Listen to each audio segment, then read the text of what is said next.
আসসালামু আলাইকুম। আজকে লাইমা আমাদের পানি কচু খাওয়াবে পাক করিয়া। কচু কিনে নিয়ে যাচ্ছি আমরা কাটতে। কচু কাটতেছিলাম মাছ দুটো কচু আছে,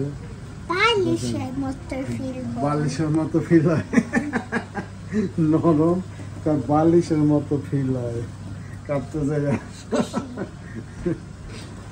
লাইমা কি কি খাওয়াবো আজকে বাবাকে? গরুর মাংস। এই যে গরুর মাংস পাক কাটতেছে। আর কচু দিয়া কি চিংড়ি মাছ খাবে না শুধু কচু বাবা? চিংড়ি মাছ দিয়া কচু পাক করবো। আর গরুর মাংস যে পাক কাটতেছে, লাইমা কচু কাটতেছে।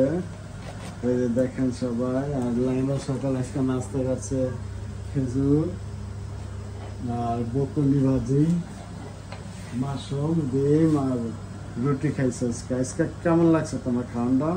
এদিকটা কেমন? অনেক মজা লাগছে। তো আজকে কচু পাক করবা না? তুমি কিছু বলবা সবাইকে?